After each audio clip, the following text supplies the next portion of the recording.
Hello students, today we are going to discuss electric potential due to a solid non-conducting sphere.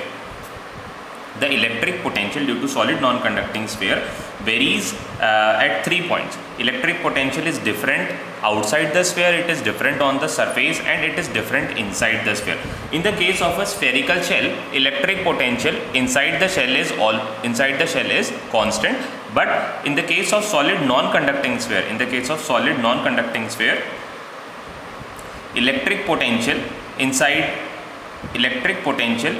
the sphere is not constant and it varies with the distance from the center. In the case of solid conducting sphere, the electric potential is also constant because the charges do not reside inside the surface of the metal. If this is a solid sphere and the charge of plus q is uniformly distributed in its volume. If it is a solid sphere and a charge plus q is uniformly distributed along its volume, charge is plus q and the radius of the sphere is capital R. Okay. If this sphere is a conducting sphere, all this charge due to repulsion from each other, settles on the surface of the sphere. Due to repulsion, the charges will settle on the surface of the sphere, because in the metals, in the conductors, the charges can flow. But if this sphere is a non-conducting sphere, the charges will not be able to flow and they will reside inside the sphere along its volume. तो हमें इसी case में, जब ये non conducting sphere होता है, हमें electric potential calculate करना है 3 पॉइंट्स पर. मतलब 3 अलग अलग केसेस बनते हैं क्योंकि 3 अलग अलग जगहों पर ये वेरी करता है. एक तो पॉइंट होगा जो स्फीयर के बाहर होगा, और एक पॉइंट वो होगा जो स्फीयर की सरफेस के ऊपर होगा, और एक पॉइंट वो होगा जो स्फीयर की सरफेस के अंदर होगा. जैसे भी मैंने आपको स्फेरिकल शेल के बारे में बताया और कंडक्टिंग सॉलिड स्फीयर के बारे में बताया, दोनों ही केसेस में क्या होता है, स्फीयर के अंदर जो इलेक्ट्रिक पोटेंशियल होता है वो ऑलमोस्ट वो कांस्टेंट होता है. बिकॉज कंडक्टिंग स्फीयर के केस में क्या होता है, चार्जेस जो होते हैं वो अंदर रिसाइड नहीं करते, चार्जेस अंदर नहीं रहते, उनमें क्या होता है, रिपल्शन होता है, और कंडक्टर में से चार्जेस क्या कर सकते हैं, कंडक्टर में से चार्जेस फ्लो कर सकते हैं, तो सारे के सारे चार्ज कहाँ चले जाते हैं, सरफेस में. बट क्योंकि ये नॉन कंडक्टिंग स्फीयर है, तो यहाँ पर चार्जेस जो हैं ये फ्लो नहीं कर पाएंगे. चार्जेस जो क्या है ये फ्लो नहीं कर पाएंगे, और जहाँ अपनी जगह पर, जहाँ पर वो सिचुएटेड है, जहाँ पर उनकी ओरिजिनल पोजीशन है, इनिशियल पोजीशन है, ये यहीं पर अपनी पोजीशन को बनाए रखेंगे, वो यहाँ से फ्लो नहीं कर पाएंगे. ठीक है. अब हम इस पर इलेक्ट्रिक पोटेंशियल की बात करते हैं. 3 केस हम कंसिडर करेंगे. Case number 1, when the point lies outside the sphere, तो ये हमारा सॉलिड नॉन कंडक्टिंग स्फीयर है, जिसका रेडियस है कैपिटल आर, और चार्ज जो है वो यूनिफॉर्मली पूरे सरफेस पर डिस्ट्रीब्यूटेड है. ठीक है. इस तरह से चार्ज यूनिफॉर्मली पूरे सरफेस पर डिस्ट्रीब्यूटेड है. अब आपको एक पॉइंट पर इलेक्ट्रिक पोटेंशियल कैलकुलेट करना है, जो कि सेंटर से स्मॉल आर डिस्टेंस पर है. ये सेंटर से ये डिस्टेंस जो है ये है स्मॉल आर, और इस पॉइंट को हम अज्यूम कर लेते हैं पी पॉइंट. ठीक है.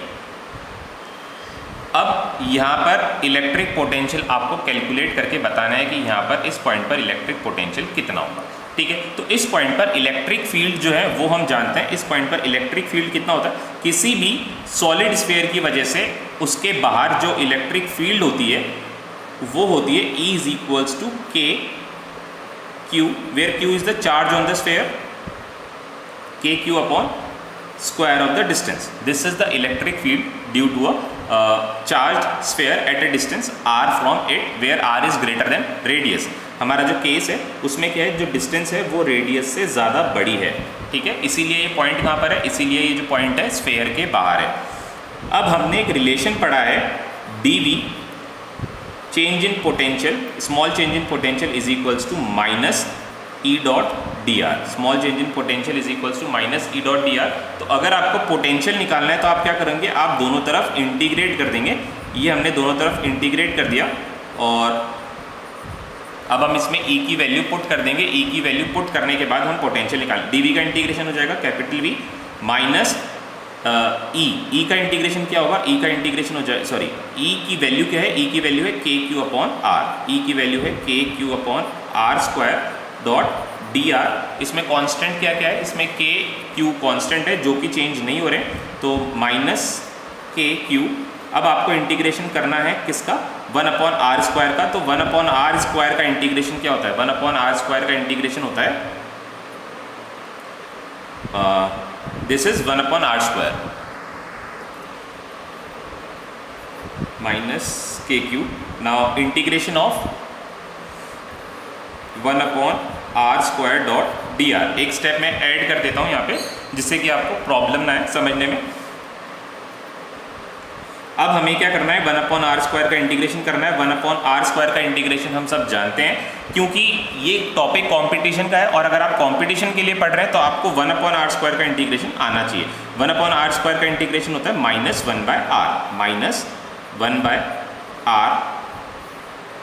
ये माइनस और ये माइनस मिलकर क्या हो जाएंगे, ये दोनों माइनस मिलकर प्लस हो जाएंगे और इलेक्ट्रिक पोटेंशियल कितना हो जाएगा, ये हो जाएगा के क्यू बाय स्मॉल आर। ये हो जाएगा electric potential at a point outside the sphere, outside the charge sphere. किसी भी पॉइंट पर स्फेयर के बाहर जो इलेक्ट्रिक पोटेंशियल रहेगा वो के क्यू और आर पे डिपेंड करेगा। आर के इन्वर्सली प्रोपोर्शनल होगा, चार्ज के डायरेक्टली प्रोपोर्शनल होगा और के जो है ये कांस्टेंट है, ठीक है। अब जैसे जैसे आप इस पॉइंट से स्फीयर की तरफ मूव करेंगे, मतलब आप क्या करना चाहते हैं, आप इस स्फीयर के नज़दीक आना चाहते हैं। तो जैसे जैसे आप इस स्फीयर के पास आते रहेंगे, जो आर की जो वैल्यू है ये कम होती रहेगी, तो क्या होगा, इलेक्ट्रिक पोटेंशियल आप देख सकते हैं यहाँ पर इलेक्ट्रिक पोटेंशियल आर के इन्वर्सली प्रोपोर्शनल है। तो जैसे जैसे आप इसके नज़दीक आते रहेंगे, आप इलेक्ट्रिक पोटेंशियल जो है वो बढ़ता रहेगा। ऐसा क्यों हो रहा है, इलेक्ट्रिक पोटेंशियल क्यों बढ़ रहा है, तो इसका मैं रीज़न आपको बताता हूँ। फॉर सपोज इस पॉइंट पर, पी पॉइंट पर आपने एक टेस्ट चार्ज रखा हुआ है, पॉजिटिवली चार्ज टेस्ट चार्ज यहाँ पर आपने रखा हुआ है, एक पॉजिटिव टेस्ट चार्ज यहाँ पर रखा है और इस पॉजिटिव टेस्ट चार्ज को जैसे आप स्फीयर के नज़दीक ले जाना चाहेंगे, इस स्फीयर के पास कौन सा चार्ज है, इसके पास भी पॉजिटिव चार्ज है। अब अगर पॉजिटिव चार्ज को इसके पास लेकर जाएंगे तो ये क्या करेगा, ये पॉजिटिव चार्ज को रिपेल करेगा। जितना आप इसको इसके पास लेते जाएंगे, रिपल्शन का फोर्स जो है वो बढ़ता रहेगा, क्योंकि कूलम फोर्स क्या कहता है, कूलम फोर्स कहता है F is inversely proportional to R। जैसे जैसे R की वैल्यू कम होती रहेगी, फोर्स जो है वो बढ़ता जाएगा। अगर फोर्स बढ़ता जाएगा तो आपको क्या करना पड़ेगा, आपको ज़्यादा वर्क करना पड़ेगा, ज़्यादा फोर्स लगाकर उस कौन से फोर्स ज़्यादा, ये जो फोर्स जो रिपल्शन का फोर्स, इस रिपल्शन के फोर्स के अगेंस्ट ज़्यादा फोर्स आपको उल्टी डायरेक्शन में लगाना पड़ेगा और क्या करना पड़ेगा, आपको उसमें सरफेस तक ले जाना पड़ेगा, ठीक है। क्योंकि जैसे जैसे आप नज़दीक आते रहेंगे रिपल्शन का फोर्स बढ़ता रहेगा, क्योंकि F जो है आर स्क्वायर के इन्वर्सली प्रोपोर्शनल है, आर के नहीं, आर स्क्वायर के इन्वर्सली प्रोपोर्शनल होता है। तो जैसे जैसे आप इसके नज़दीक आते जाएंगे रिपल्शन का फोर्स बढ़ता रहेगा और आपको उस रिपल्शन फोर्स के अगेंस्ट वर्क डन करना पड़ेगा। तो अगर फोर्स बढ़ रहा है, अगर आप फोर्स बढ़ रहा है तो वर्क डन भी बढ़ रहा है, और अगर वर्क डन बढ़ रहा है तो इट इज़ क्वाइट ऑब्वियस कि पोटेंशियल भी बढ़ रहा है। तो हम नज़दीक जाते जाते जाते जैसे हम सरफेस पर पहुंचेंगे तो उस केस में जो पोटेंशियल होगा वो बढ़ते बढ़ते कितना हो जाएगा, बढ़ते बढ़ते कितना हो जाएगा, वो हो जाएगा के क्यू बाय कैपिटल आर। कितना हो जाएगा, के क्यू बाय कैपिटल आर। क्यों, क्योंकि सेंटर से, इस केस में सेंटर से आप कितने डिस्टेंस पे हो, आप कैपिटल आर डिस्टेंस पर हो। यहाँ पर एक कंक्लूजन और आया हमारे पास, ये जो रिजल्ट आया के क्यू बाय आर, इससे हमने क्या कंक्लूड किया है, इससे हमने कंक्लूड ये किया है कि for all the points outside the sphere,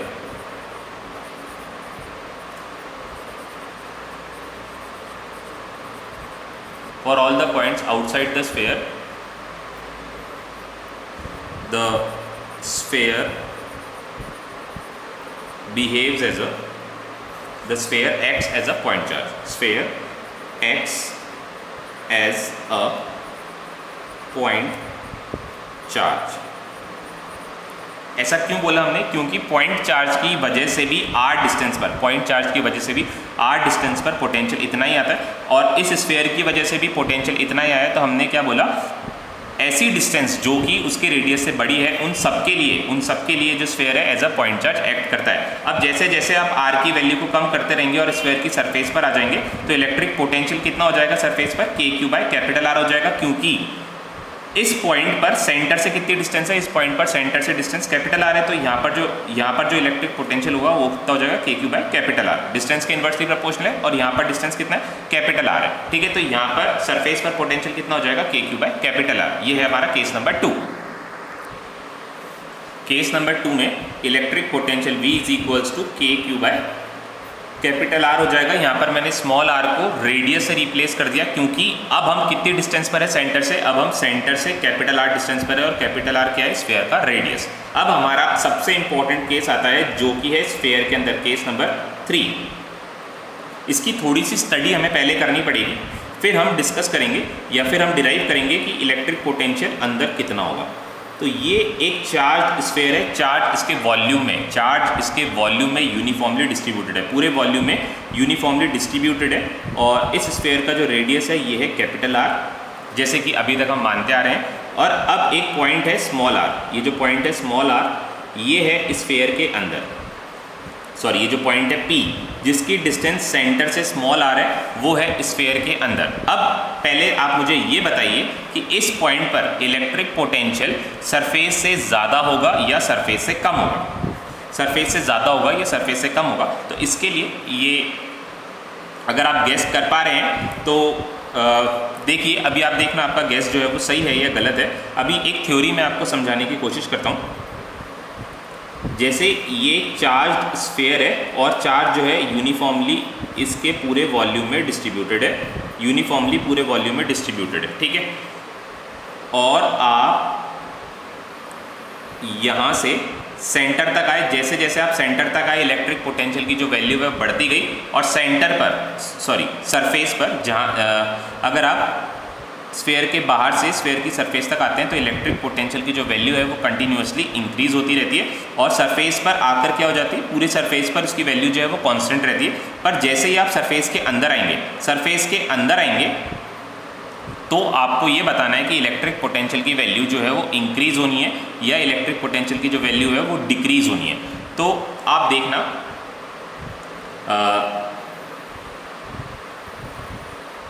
जैसे इस स्फीयर को हम दो पार्ट्स में डिवाइड कर लेते हैं, इक्वल हाफ्स में, दो इक्वल हाफ में हमने डिवाइड कर लिया स्फीयर को, और आप यहाँ से स्फीयर के बाहर से स्फीयर के सरफेस पर और फिर सरफेस से स्फीयर के अंदर एंटर करते हैं।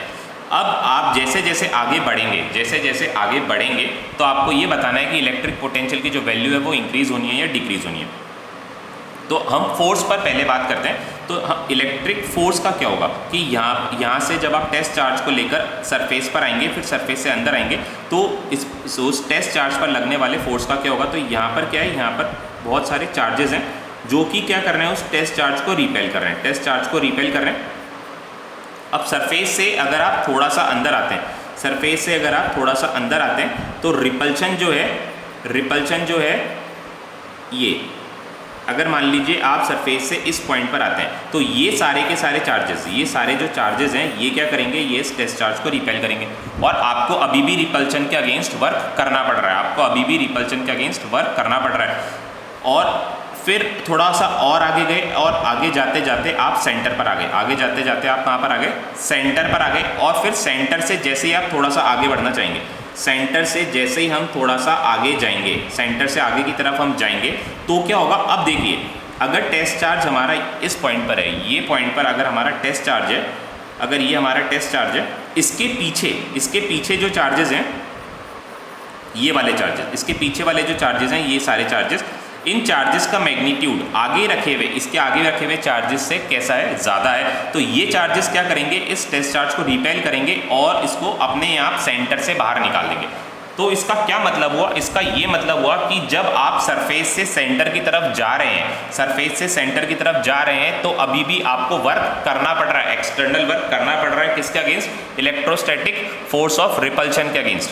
ठीक है। तो आपको उस फोर्स के अगेंस्ट वर्क करना पड़ रहा है, और अगर आपको वर्क करना पड़ रहा है तो इसका मतलब क्या है, इसका मतलब ये है कि आप एक लो पोटेंशियल से हाई पोटेंशियल की तरफ जा रहे हैं, लो पोटेंशियल से हाई पोटेंशियल की तरफ जा रहे हैं। तो जब आप सरफेस से सेंटर की तरफ जा रहे हैं तो आपको वर्क करना पड़ रहा है। इसका मतलब ये है कि सरफेस पर पोटेंशियल जो कम है, और अंदर जाते जाते जब तक आपको एक्सटर्नल वर्क करना पड़ रहा है तब तक पोटेंशियल जो वो बढ़ता जा रहा है। तो मैंने आपको बताया जब तक आप सेंटर पर जाएंगे, सेंटर से जस्ट पहले देखिए, सेंटर से जस्ट पहले भी पॉजिटिव चार्जेस का मैग्नीट्यूड या पॉजिटिव चार्जेस की जो क्वांटिटी स्फीयर के सामने है वो ज़्यादा है तो रिपेल करेंगी किसको, टेस्ट चार्ज को रिपेल करेंगी, और आपको वर्क करना पड़ेगा। सेंटर पर आते ही क्या हुआ, सेंटर पर आते ही दोनों तरफ पॉजिटिव चार्जेस की जो क्वांटिटी थी वो इक्वल हो गई, और फिर आपने जैसे ही सेंटर पॉइंट को छोड़ा और वापस से सरफेस की तरफ जाने लग गए, अब इस टेस्ट चार्ज के पीछे जो पॉजिटिव चार्जेस हैं उनकी क्वांटिटी ज़्यादा हो गई, तो ये वाला जो पॉजिटिव टेस्ट चार्ज है ये एक फोर्स एक्सपीरियंस करेगा कहाँ की तरफ, सेंटर की तरफ, क्योंकि अब ये यहाँ पर है और इसके पीछे जो चार्जेस हैं, इनके पीछे जो चार्जेस हैं इसकी जो क्वांटिटी है आगे वाले चार्जेस से ज़्यादा हो गई। तो फोर्स ऑफ रिपल्शन जो इस तरफ वाला फोर्स ऑफ रिपल्शन जो है ये ज़्यादा होगा बजाय इस तरफ वाले फोर्स ऑफ रिपल्शन के। जैसे मैं ये स्फीयर आपको दोबारा बनाकर दिखाता हूँ। अभी फॉर सपोज ये स्फीयर का सेंटर है, और अभी टेस्ट चार्ज यहाँ पर है। ये टेस्ट चार्ज आप पहले सेंटर तक लाए, अब सेंटर से आप सरफेस की तरफ लेकर जाना चाहते हैं। तो इस पॉइंट पर इस टेस्ट चार्ज के पीछे जो भी चार्जेस हैं, देखिए इस टेस्ट चार्ज के पीछे ये वाले चार्जेस हैं, सेंटर से आगे तक, मतलब जो इक्वल हाफ में हमने दो स्फीयर को डिवाइड कर रखे थे, इससे आगे है ये स्फीयर। मतलब क्या है, अब इसके पीछे वाले जो चार्जेस हैं उनका मैग्नीट्यूड ज़्यादा है, किन से, आगे वाले चार्जेस से। तो ये वाले जो चार्जेस हैं, ये आगे वाले चार्जेस, इस पर एक फोर्स ऑफ रिपल्शन लगाएंगे इस तरफ, और पीछे वाले चार्जेस भी फोर्स ऑफ रिपल्शन लगाएंगे इस तरफ। ज़्यादा किसका मैग्नीट्यूड होगा, पीछे वालों की वजह से जो फोर्स लगेगा, फोर्स ड्यू टू फ्रंट के लिए मैं स्मॉल f लिख देता हूँ, और force due to backward charges, पीछे वाले चार्जेस की वजह से FB लिख देता हूँ। पीछे वाले चार्जेस की वजह से जो फोर्स होगा वो ज़्यादा है, क्योंकि अब इस टेस्ट चार्ज के पीछे के जो चार्जेस हैं वो ज़्यादा है और आगे इसके चार्जेस जो हैं वो कम है। तो आगे की वजह से ये कम फोर्स एक्सपीरियंस करेगा और पीछे की वजह से ज़्यादा फोर्स। तो रिजल्टेंट फोर्स कहाँ आएगा, रिजल्टेंट फोर्स बाहर की तरफ आएगा, रिजल्टेंट फोर्स बाहर की तरफ है। पहले क्या आ रहा था, पहले रिजल्टेंट फोर्स बाहर की तरफ था, पर आपको चार्ज को अंदर लेके आना है। अब ये चार्ज आप इस चार्ज को कहाँ से लेकर आ रहे हो, इस चार्ज को आप यहाँ से लेकर के आ रहे हो, अब और यहाँ से लेकर के आ रहे हो, और सरफेस से अंदर होते हुए अब आपको यहाँ से बाहर लेकर जाना है, सेंटर से बाहर की तरफ लेकर जाना है। तो अब ये ऑटोमेटिकली बाहर की तरफ जा रहा है, ठीक है। पर जब आप यहाँ से सरफेस की तरफ आ रहे थे तो ये वाले जो सारे चार्जेस थे इस पर रिपल्शन का फोर्स लगा रहे थे, और सारे के सारे चार्जेस कहाँ थे, सारे के सारे चार्जेस इसके सामने थे। ये सारे के सारे चार्जेस इस टेस्ट चार्ज के सामने थे, और सरफेस पर आने के बाद भी सारे के सारे चार्जेस कहाँ इसके सामने। फिर जैसे ही सरफेस के अंदर आएंगे, सरफेस के अंदर आने पे क्या हुआ, अभी भी सामने जो चार्जेस हैं उनका मैग्नीट्यूड ज़्यादा है। सरफेस पर आने के बाद क्या हुआ, सरफेस पर आने के बाद दोनों तरफ चार्जेस का मैग्नीट्यूड इक्वल हो गया, तो फोर्स जो है वो न्यूट्रलाइज हो गया, ठीक है, फोर्स न्यूट्रलाइज हो गया। और फिर उसके बाद जैसे ही सेंटर से आप सरफेस की तरफ जाएंगे, सेंटर को क्रॉस करते ही पॉजिटिव चार्जेस का मैग्नीट्यूड इस टेस्ट चार्ज के पीछे ज़्यादा हो जाएगा, तो फोर्स ऑफ रिपल्शन, ये बैकवर्ड वाला जो रिपल्शन फोर्स है ये ज़्यादा हो जाएगा। तो ये यहाँ से जो टेस्ट चार्ज है ये अपने आप बाहर आ जाएगा, आपको इस पर वर्क करने की ज़रूरत नहीं पड़ेगी, ये वाला जो रिपल्शन का बैकवर्ड फोर्स है, बैकवर्ड फोर्स पीछे वाला जो रिपल्शन का फोर्स है जो इसको आगे की तरफ धकेल रहा है, और एक रिपल्शन का फोर्स ये वाला है जो इन चार्जेस की वजह से लग रहा है, इन चार्जेस की वजह से लग रहा है। इसको मैं अलग शेड कर देता हूँ। इन चार्जेस की वजह से लगने वाला जो फोर्स है और इन चार्जेस की वजह से लगने वाला जो फोर्स है, ज़्यादा किसकी वजह से होगा, ज़्यादा इस हाफ की वजह से, ये जो अभी तो हम इसको हाफ नहीं बोल सकते, इस वाले पार्ट के लिए जो चार्जेस हैं, इस वाली पार्ट के लिए जो फोर्स है वो ज़्यादा हो जाएगा। FB ये ग्रेटर है किससे, F से, एफ से ग्रेटर है, तो रिपल्शन का फोर्स किस तरफ ज़्यादा है? रिपल्शन का फोर्स टूवर्ड्स लेफ्ट, रिपल्शन का फोर्स टूवर्ड्स लेफ्ट जो है वो ज़्यादा रहेगा, इसीलिए जो चार्ज है अपने आप बाहर की तरफ मूव करना स्टार्ट कर देगा, आपको इस पर कोई फोर्स लगाने की कोई वर्क करने की ज़रूरत नहीं पड़ेगी। तो अब हम इलेक्ट्रिक पोटेंशियल कैलकुलेट कर लेते हैं एक ऐसा पॉइंट जो कि कहाँ है, जो कि स्फीयर के अंदर है, अंदर वाले पॉइंट पर इलेक्ट्रिक पोटेंशियल की वैल्यू क्या होगी। तो देखते हैं, When r is smaller than r, case क्या है हमारा, जब स्मॉल r की वैल्यू कैपिटल R से छोटी है, स्मॉल r की वैल्यू कैपिटल R से छोटी है, तो यहाँ पर इलेक्ट्रिक पोटेंशियल हमें कैलकुलेट करना है। तो मैं बता दूँ, किसी भी पॉइंट पर जो कि सॉलिड नॉन कंडक्टिंग स्फीयर के अंदर है, उस पॉइंट पर इलेक्ट्रिक फील्ड की क्या वैल्यू है? उस पॉइंट पर इलेक्ट्रिक फील्ड होता है KQ upon R cube into small r, KQ upon R cube into small r, जो कि R क्यूब क्या है? R क्यूब है स्फीयर का रेडियस, Q जो है स्फीयर पर चार्ज है, और R है वो पॉइंट जिस पॉइंट पर आप सेंटर से वो वाला पॉइंट जितना आप सेंटर से दूर हो उसकी डिस्टेंस को हमने क्या माना है? स्मॉल r अज्यूम किया है, ठीक है। अब अगर हमें इलेक्ट्रिक पोटेंशियल निकालना है तो हमारे पास रिलेशन क्या है? dV is equals to minus E dot dr, ये हमारे पास रिलेशन है। तो इलेक्ट्रिक पोटेंशियल, अगर आपको टोटल पोटेंशियल चाहिए तो आप क्या करेंगे? आप दोनों तरफ इंटीग्रेट कर देंगे। तो ये हमने दोनों तरफ इंटीग्रेट कर दिया, माइनस E डॉट dr। इसके लिए हमें लिमिट लगानी पड़ेगी, क्योंकि ये वाला जो पॉइंट है, ये देखिए सेंटर से r डिस्टेंस पर है, और आपको यहाँ से कहाँ जाना है? यहाँ से आपको सरफेस तक जाना है। एक पॉइंट जो कि सेंटर से r डिस्टेंस पर है और यहाँ से आपको सरफेस तक जाना है, तो इलेक्ट्रिक पोटेंशियल कितना होगा? तो जैसे यहाँ पर एक पॉइंट, ये अंदर वाला जो पॉइंट है, यहाँ पर पोटेंशियल हम VR अज्यूम कर लेते हैं, और सरफेस पर जो पोटेंशियल होगा वो VS अज्यूम कर लेते हैं। और ये अंदर वाला, ये वाला जो पॉइंट है, ये सेंटर से कितनी डिस्टेंस पर है? ये सेंटर से स्मॉल r डिस्टेंस पर है, और सरफेस पर जो पॉइंट होगा वो सेंटर से कितनी डिस्टेंस पर होगा? वो सेंटर से कैपिटल R डिस्टेंस पर होगा। ये हमने लिमिट्स इस पर लगा दिए। अब इन लिमिट्स को ओपन करते हैं, तो upper limit minus lower limit, तो मतलब ये क्या हो जाएगा? V electric potential at surface, surface पर पोटेंशियल है, तो इस पर इसको मैं कैपिटल R लिख देता हूँ, ताकि आपको ये ध्यान रहेगा कि यहाँ पर जो पोटेंशियल है कैपिटल R का फंक्शन है। ये S को मैंने कैपिटल R से रिप्लेस कर दिया, क्योंकि पोटेंशियल सरफेस पर जो होता है वो कैपिटल R का फंक्शन होता है। Upper limit minus lower limit, अंदर जो है वो पोटेंशियल किसका फंक्शन रहेगा? स्मॉल r का फंक्शन रहेगा। इज इक्वल्स टू इंटीग्रेशन किसका करना है? E डॉट dr का करना है, माइनस E की वैल्यू क्या है? E की वैल्यू है KQ upon capital R cube into small r dot dr, ठीक है। इसमें से हम क्या क्या कॉमन निकाल सकते हैं? जो जो कॉन्स्टेंट टर्म्स होंगी उनको हम बाहर कॉमन निकाल देंगे। तो कॉमन में आ गया है KQ और कैपिटल R, स्फीयर का रेडियस जो है वो कांस्टेंट है। अब इंटीग्रेशन किसका करना है आपको? इंटीग्रेशन आपको करना है R का, किसके रेस्पेक्ट में? dr के रेस्पेक्ट में। लिमिट्स क्या है? लिमिट है स्मॉल r से कैपिटल R, स्मॉल r से कैपिटल R, ठीक है। तो minus KQ upon capital R cube, R का इंटीग्रेशन क्या होगा? R का इंटीग्रेशन dr के रेस्पेक्ट में हो जाएगा R स्क्वायर अपॉन 2। इस पर लिमिट क्या है? स्मॉल r से कैपिटल R, ठीक है। इसको जब आप सॉल्व करेंगे तो ये आ जाएगा minus KQ upon capital R cube into upper limit R square upon 2 minus lower limit small r square upon 2, ठीक है। अगर आप इस ब्रैकेट को ओपन करते हैं तो आपको मिलेगा KQ upon capital R cube, KQ upon capital R cube dot R square upon 2 minus KQ upon capital R cube into small r square upon 2, ठीक है। और ये किसके इक्वल है? ये इक्वल है VR minus V small r के। तो हम इसको थोड़ा सा सॉल्व कर लेते हैं। ये आ जाएगा, ये वाला R क्यूब से R स्क्वायर कैंसिल हो जाएगा, तो डिनोमिनेटर में रह जाएगा माइनस KQ अपॉन, डिनोमिनेटर में क्या बच जाएगा? डिनोमिनेटर में 2R रह जाएगा, और ये रह जाएगा minus KQ upon capital R cube into R square upon 2, ठीक है। अब V सरफेस पर, ये V R क्या है? कैपिटल R क्या है?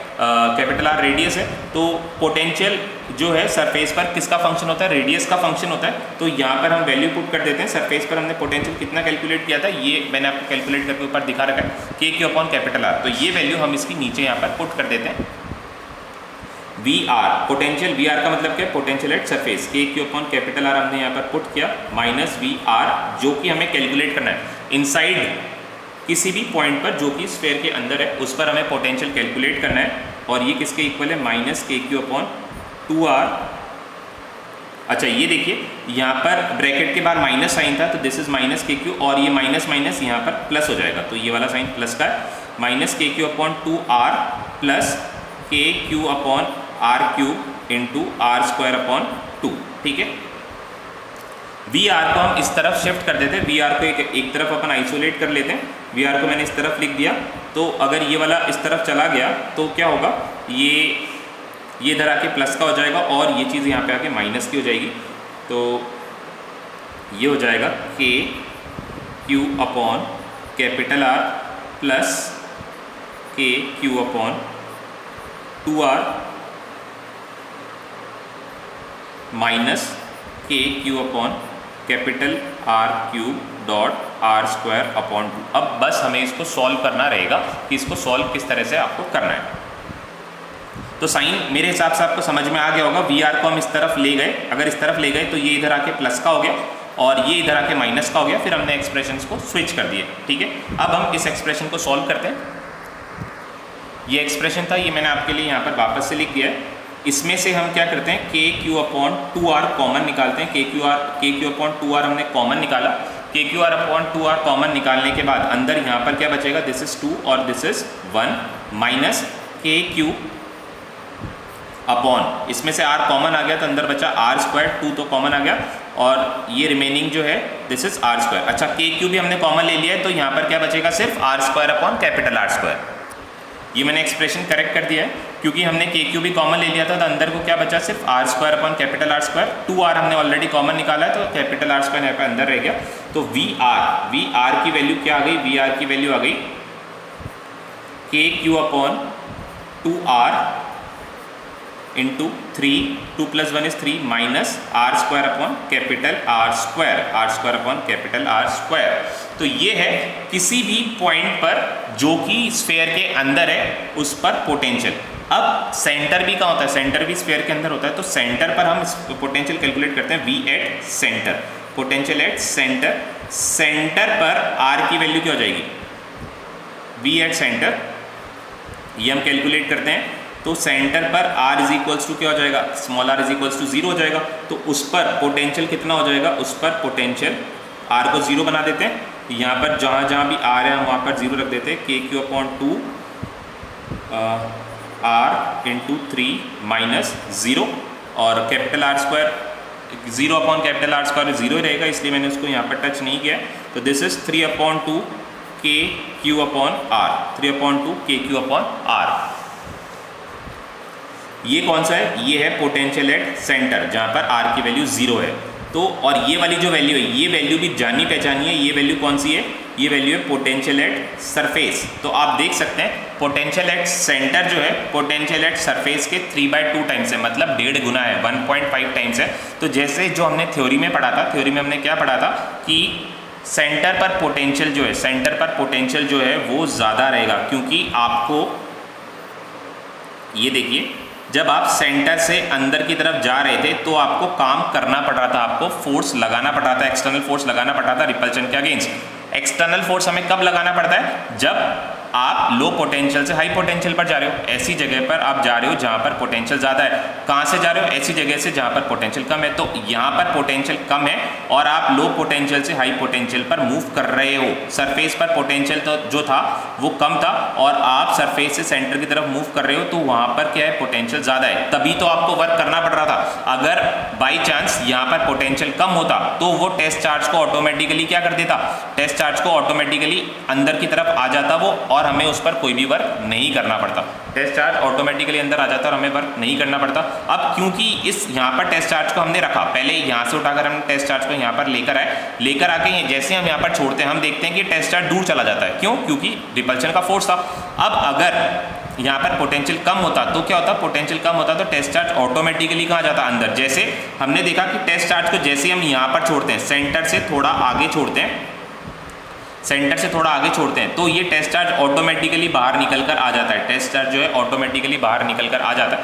इसका क्या मतलब है कि सेंटर से जब आप सरफेस की तरफ जाते हैं तो पोटेंशियल जो है वो डिक्रीज होता है, और जब आप सरफेस से सेंटर की तरफ जाते हैं तो पोटेंशियल इंक्रीज होता है। तो ये वाला ये जो पॉइंट है सरफेस से सेंटर की तरफ, तो V इंक्रीज सेंटर सरफेस से सेंटर की तरफ V इंक्रीज, कहाँ से कहाँ, surface to centre, surface to centre आप जा रहे हो तो V इंक्रीज होता है, और जब आप सेंटर से सरफेस की तरफ जा रहे हैं तो V की वैल्यू जो है वो डिक्रीज होती है। अभी मैंने यहाँ पर आपको निकाल कर बताया कि सेंटर पर पोटेंशियल जो है सरफेस के 3/2 टाइम्स है।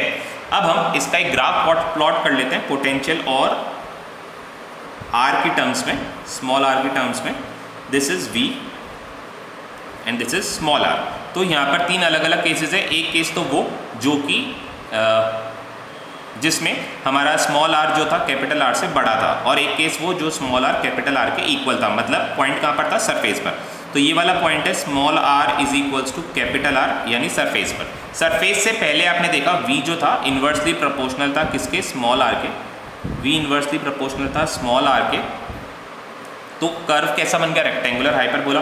फिर जैसे ही आप सरफेस से सेंटर की तरफ जाते हैं तो पोटेंशियल जो है वो इंक्रीज होता है, सरफेस से सेंटर की तरफ जाते हैं पोटेंशियल जो है इंक्रीज होता है।